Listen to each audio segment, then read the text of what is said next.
Hello,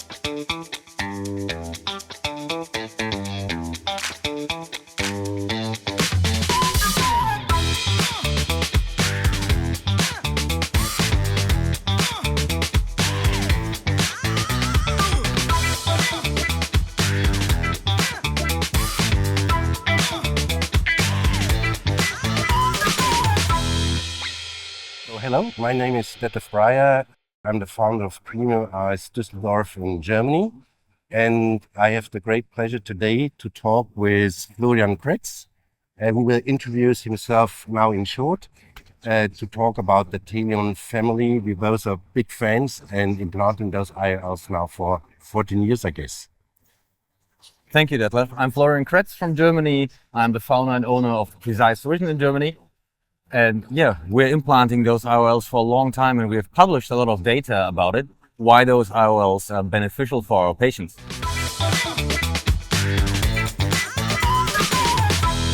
I think sometimes storytelling is a good thing to do. And I remember for me, it really completely changed my mind in eye care. I had a lawyer who was in the NHS system. I implanted a standard IOL, was 15 years ago. He came back the next day, was having a 20/20 vision, was happy, but he said, my friend, he got another IOL, a multifocal IOL. He can see in every distance, and I only can see far. I said, that's a problem with NHS and private insurances. And he looked at me and said, I'm your patient. I'm not a private patient or an NHS, I'm a patient. That completely changed my approach to treat patients. That means every patient that comes to us is a candidate, first of all, for the best IOLs, and if he refuses to have those or he don't want to pay for them, then I downgrade them. So for me, every patient is a premium patient to the point he decides, no, I don't want a special, I want a standard IOL. So this is my point of view. I learned that approach from you, and I have to say we follow the same way. For us, every patient turning up is a premium patient, and we counsel them for the best individual possibility. And just if they don't want to co-pay for that possibility, they downgrade themselves. So we don't upgrade them. They have to decide if they want to have what fits the best for their circumstances, and then that's what we're going to do.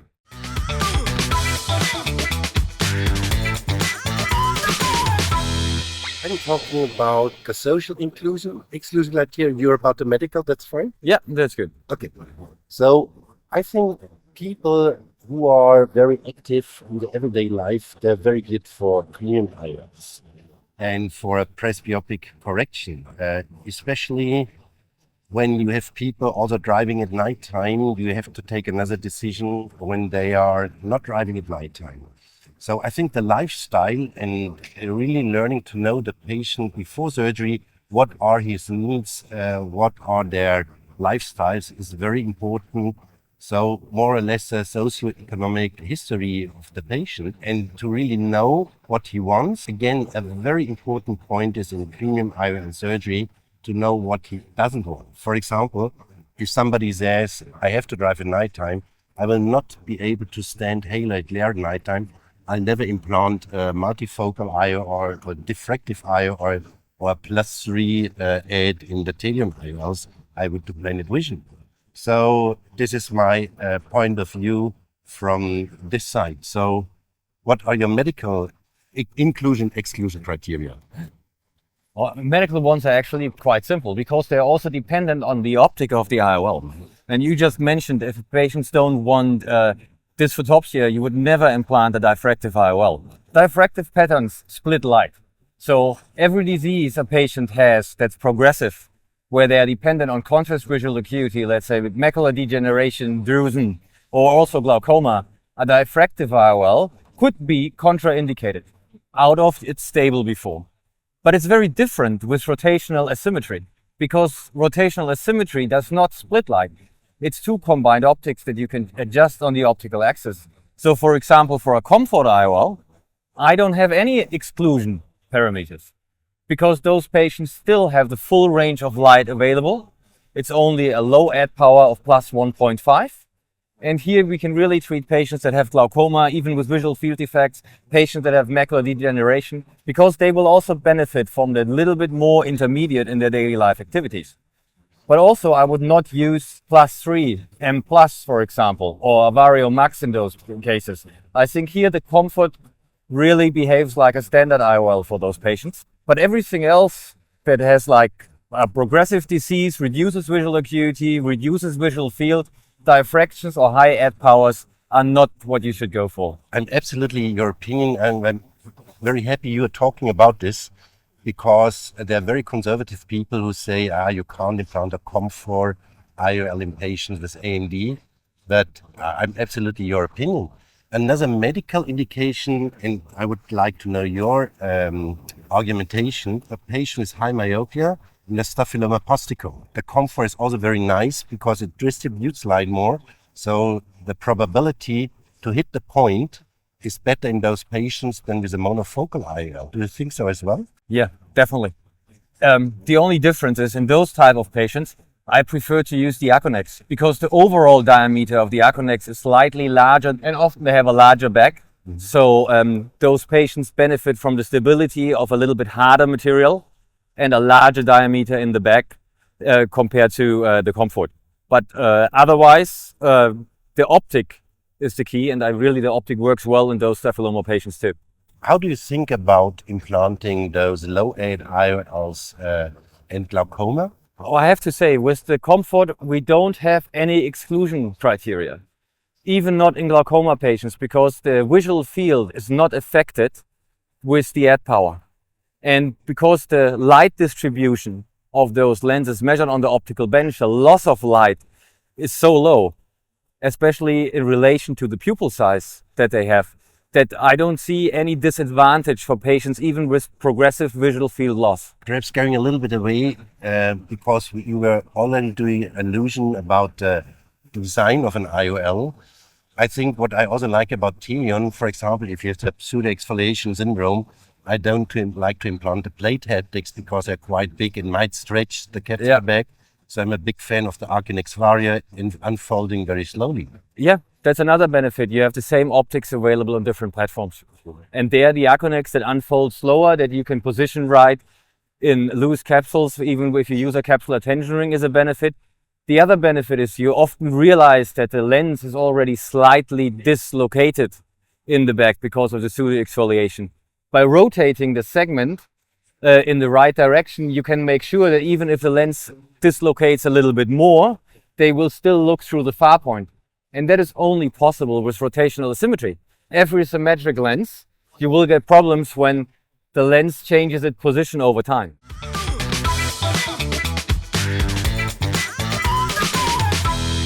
The workflow and the examinations before surgery in premium IOL is clearly, I think, that you have to, at least every available machine you have in your private practice. Why is it?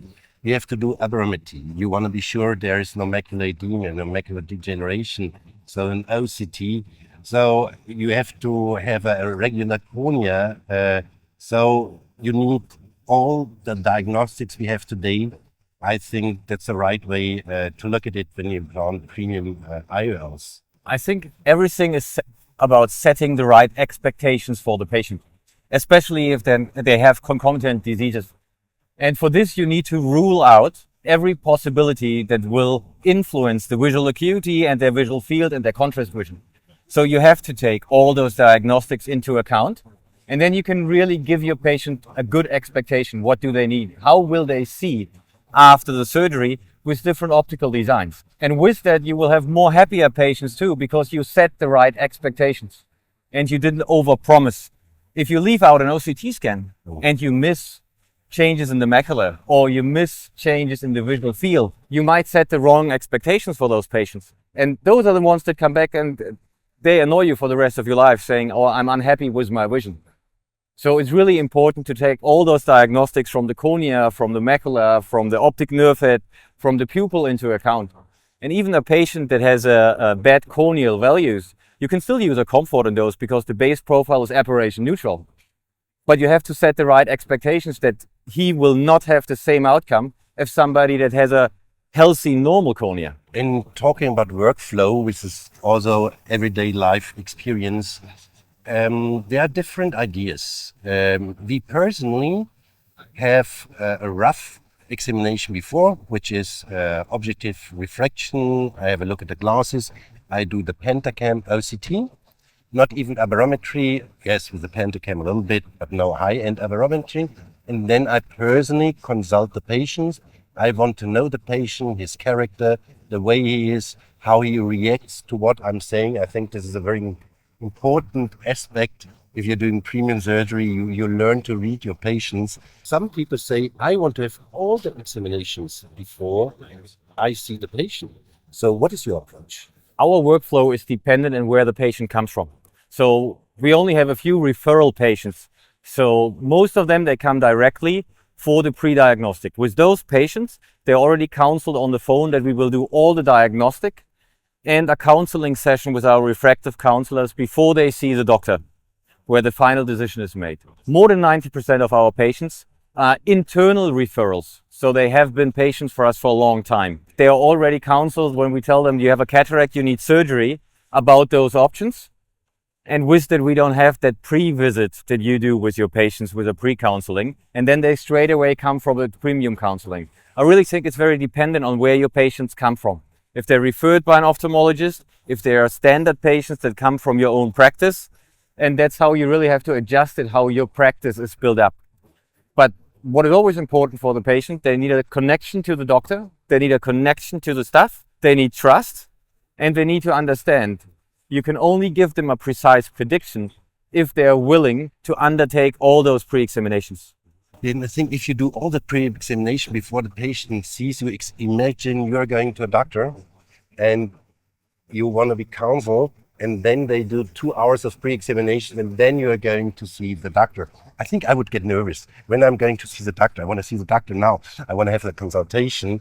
Of course, we need all the pre-examinations, but I think they shouldn't be too much. They should give us a rough idea, see the patient, talk to him, and then do the rest. In some ways, I do agree with you, but I really believe it comes because you have to think about it. If a patient was with you for a long time, and then you tell him, so you already have parts of those diagnostics, and then you tell him now, okay, your cataract is progressing, we should do surgery. So with that, the patient has already seen the doctor and spoken to you. And those are the patients that then go straight into premium diagnostics. We do a lot of phone counseling with our referrals. So for us, it works well to have all the diagnostics done beforehand. And we have a refractive counselor explaining them why those measurements are so important, because they all already have their diagnosis. It's very different if a patient comes in on their own. Then they see the doctor first. They do like a pre-check with the doctor, and afterwards they get the rest of the measurements. But for us, that's only a very small percentage that come in on their own to get cataract surgery.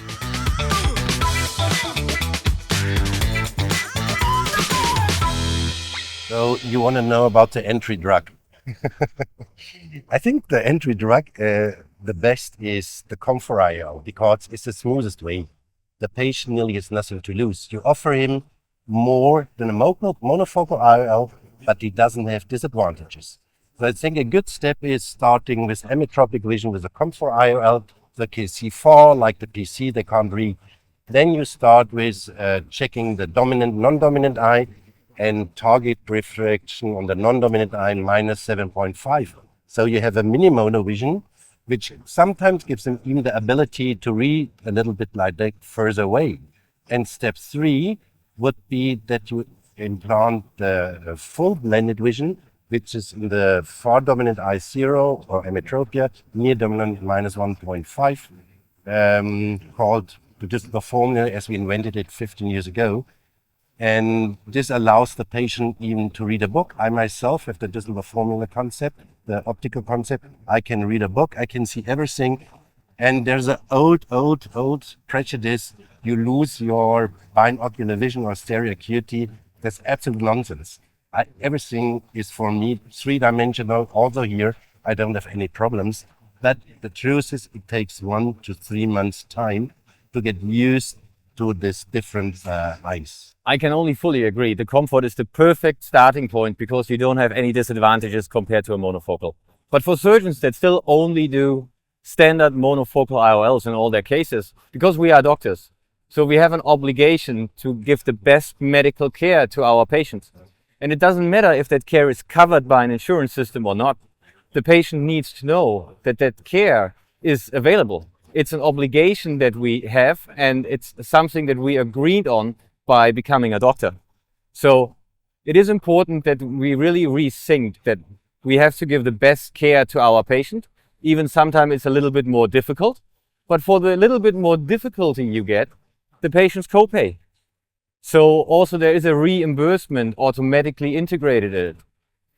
So not offering it is actually kind of a crime, and it's not fair to those patients like Detlev had his one case before from the UK, who only had distance vision after the surgery and was never informed that there is more possibilities that might make his life easier. I really think we should go back there, seeing doctors as seeing our patients as individuals and not being part of this insurance system or that insurance system.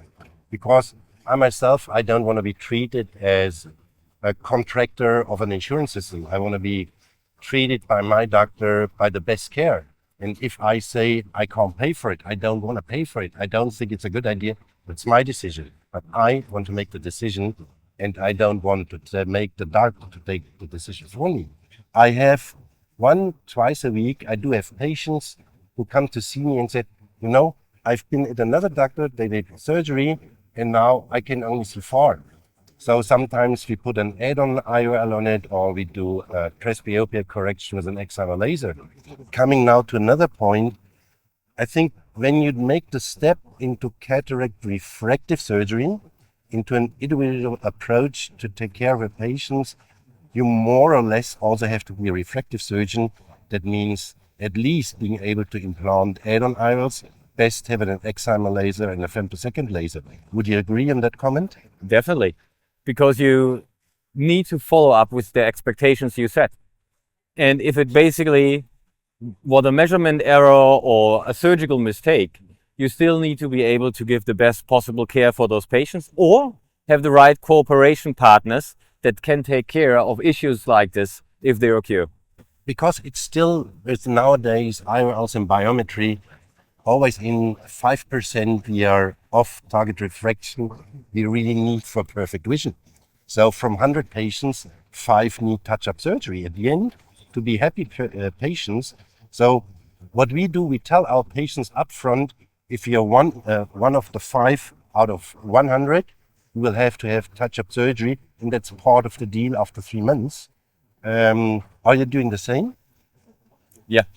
We just tell them the statistics, and we tell them there's measurement errors, there's manufacturing errors, there can always be something, and but it's fixable. Mm-hmm. And if it needs to be fixed, we will fix it. And I think, and that's a real message to other doctors, just inform your patient before surgery that he doesn't think after surgery, if his vision is not perfect, that it's your mistake. No, it's not your mistake. It's biometry, and we're not better off yet. We'll get better and better. But not being perfect in 5 of 100 just means that's nowadays scientific, up-to-date medicine and surgery. Good. So thank you very much. Thank you, Detlev. Thank you very much.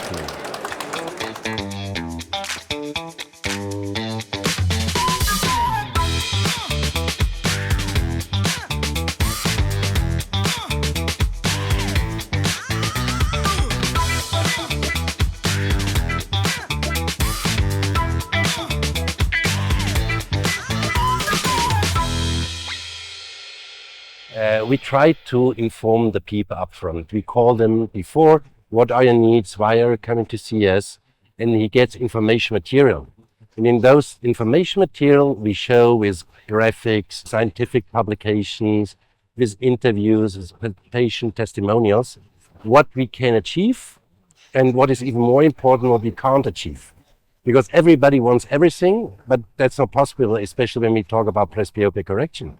So it must be realistic. Otherwise, if you're not realistic upfront, if you set unrealistic expectation, the problem is the patient not only loses the belief in you, but in all doctors.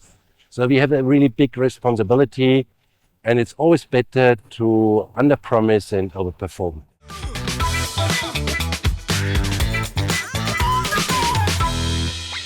We try to treat every patient for their individual needs. So we do a lot of surveys with the patients. We ask them a lot of questions regarding their life circumstances, their work circumstances, what they do in their private life, to really try to find the perfect match for those patients. We offer everything, even if the insurance does not cover it, to those patients, to give them the best individual care. And then it's on the patient to decide if they want to downgrade.